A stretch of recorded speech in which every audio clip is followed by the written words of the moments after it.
코인 투자 시작하신 지 얼마 안 되셨나요? 그럼 아마 이런 생각 해보셨을 겁니다. 왜 다들 돈 벌었다는데 왜 나만 계속 잃는 걸까? 사실 이건 여러분만의 문제가 아닙니다. 코인 투자자 10명 중 9명이 1년 안에 원금을 잃거든요. 그런데 신기한 건 그들 모두에게 딱 하나의 공통점이 있더라는 겁니다. 저는 이 시장에서 7년간 무너진 사람과 살아남은 사람을 모두 봤습니다. 오늘은 그 차이를 명확하게 알려드리겠습니다. 알고 나면 여러분의 계좌가 달라지기 시작할 겁니다. 저는 처음에 원금을 잃는 9명 중 1명이었습니다. 2021년 11월 10일 기억나시나요? 비트코인이 6만 9천 달러를 찍었던 그날 전 세계가 이제 10만 달러 간다고 했었죠. 플랜 B는 연말까지 13만 5천 달러 예측했었고 기관들은 줄줄이 매수 리포트를 냈어요. 저는 그때 6만 5천 달러에 진입했습니다. 지금 안 사면 영원히 못 사겠다 싶었거든요. 그런데 12월부터 조정이 시작됐어요. 6만, 5만 5천, 5만. 그때마다 전 이렇게 생각했습니다. 조금만 기다리면 다시 오를 거야.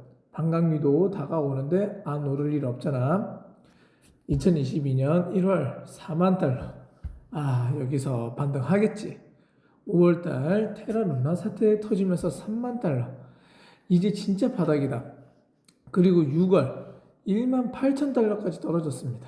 제가 산 가격에서 약 70% 이상 빠진 거예요. 그때 느낀 감정 아세요? 분노, 억울함 아니었어요. 공허함이었습니다. 내 돈이 3분의 1도 안 남았구나.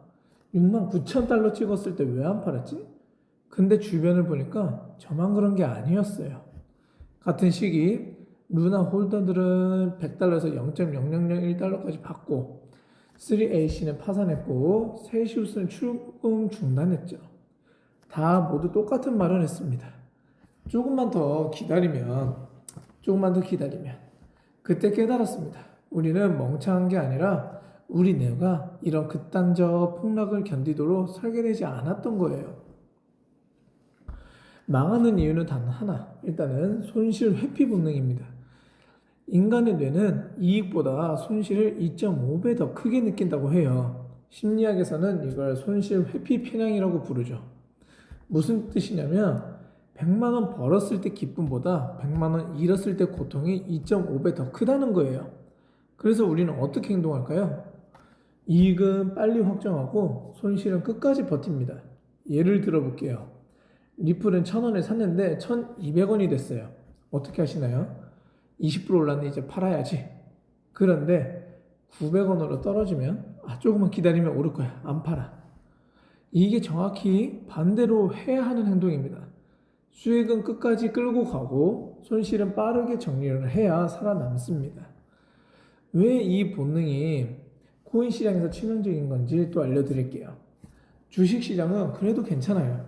기업은 망하지 않는 한 가치가 남아있잖아요. 근데 코인은 다릅니다. 코인은 변동성이 주식의 5배예요. 하루에 20% 떨어지는 게 일상이죠. 그래서 조금만 기다리면 오를 거야 라는 생각으로 버티는 순간 마이너스 50%, 마이너스 70%까지 가는 겁니다. 그리고 그때쯤 되면 심리적으로 완전히 무너져요. 이왕 이렇게 된 거 영원 되든 말든 냅두자. 이게 바로 심리적 항복입니다. 그리고 대부분이 여기서 끝나요. 하지만 고래들은 이걸 정확하게 압니다. 고래들 큰 손들은 여러분의 심리를 읽습니다. 아니 읽는 게 아니라 데이터를 보죠. 거래소 오더북을 보면 어느 가격대에 물린 사람들이 많은지 다 보여요. 예를 들어 비트코인 9만 5천 달러의 매수 물량 1000개 있다고 칩시다. 고래는 어떻게 할까요? 정확히 그 아래까지 가격을 내립니다. 그럼 어떻게 되나요? 물린 사람들이 공포에 더 던지기 시작하죠. 더 떨어지겠다. 지금이라도 팔자. 그걸 고래가 싹 받아먹고 다시 올립니다. 이게 바로 떨어뜨려서 사고 올려서 파는 고래들의 전략이죠. 그리고 우리는 매번 정확히 반대로 움직이게 됩니다. 그럼 이제는 어떻게 해야 할까요? 첫 번째 해법으로는 손절 라인을 먼저 정하셔야 됩니다. 매수하기 전에 손절 라인부터 정하세요. 뭐 마이너스 10%, 마이너스 15% 정답은 없습니다. 다만 반드시 지키세요. 예를 들어 리플 1,000원에 샀다고 하면 900원의 손절선이라 생각하고 손절선을 만드는 거예요. 그리고 900원이 되는 순간 생각하지 말고 팔아야 합니다. 왜냐면 900원에서 또 조금만 기다려볼까 하는 순간 850원, 800원, 700원까지로 또 내려갈 수 있어요. 그리고 그때는 이미 늦습니다. 수익은 해법 두 번째는 수익을 나눠서 파세요. 20% 올랐다고 바로 전부 팔지 마세요. 분할 매도가 답입니다. 어떻게 하냐고요? 간단해요. 어느 정도 올랐다 싶으면 20, 30% 먼저 팔고 꽤 많이 올랐다 싶으면 4, 50%또 추가로 팔고요. 미친듯이 올랐다 싶으면 나머지 전량 매도하면 됩니다. 이렇게 하면 더 올라도 후회 없고 떨어져도 손실 최소화됩니다. 한 번에 다 팔면 두 가지 후회 중 하나는 반드시 하게 돼요. 분할 매도는 그 후회를 없애주는 겁니다.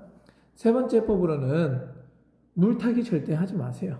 초보일수록 더 안 하시는 게 좋습니다. 평단가 낮추면 되지 않나요? 안 됩니다. 물타기는 손실을 키우는 지름길이에요. 왜냐하면 떨어지는 건 이유가 있어서 떨어집니다. 그 이유가 해결되지 않았는데 물을 탄다는 건 불난 집에 기름 붓는 거죠. 차라리 손절을 하고 새로운 기회를 찾으세요. 시장에는 항상 기회가 있습니다. 네 번째로는 감정을 기록을 하세요. 이게 정말 중요한데요. 매수할 때, 매도할 때 그 순간에 감정을 메모하세요. 두려워서 팔았다. 욕심나서 샀다. 포모 때문에 들어갔다. 이거 한 달만 기록하면 여러분만의 패턴이 보입니다. 아, 나는 두려울 때 파는구나. 욕심날 때 사는구나. 그럼 다음부터 어떻게 하면 될까요? 다 보이죠? 정확히 반대로 하면 됩니다. 여러분 정말 중요한 거 제가 하나만 말씀드릴게요. 코인 시장은 제로섬 게임이에요. 누군가 돈 벌면 누군가 잃어요. 그럼 누가 이기나요? 감정을 제어하는 사람이 이기게 되어 있습니다. 대부분 생각하시는 분이 기술 분석 배우면 되겠지. 차트 패턴 외우면 되겠지. 아니, 심리가 90%입니다. 기술은 10%예요. 왜냐면 우리가 아는 패턴은 고래들도 다 압니다. 그들이 우리보다 똑똑해서 이기는 게 아니에요. 감정적으로 흔들리지 않아서 이기는 겁니다. 그럼 오늘 당장 실천한 단 하나, 오늘 저녁에 지난 한 달 동안 거래 내역을 펼쳐보세요. 그리고 물어보세요. 이 거래를 한 이유가 뭐였지? 만약 모르시면 지금부터 한 달 동안 거래 매매 일지를 써보시면 됩니다. 만약 답이 다들 산다고 해서 떨어질 것 같아서 무서워서 손실 만회하려고 이렇다면 그게 바로 당신이 10명 중 9명의 손실을 보는 그 중에 한 명인 겁니다. 오늘 영상 뼈 맞으셨나요? 그럼 좋아요 한번 눌러주시고요. 구독과 알림 설정 눌러주시는 건 여러분의 계좌 지키는 첫 번째 선택입니다. 다음 영상에서도 도움되는 영상으로 올려드리도록 할게요. 감사합니다.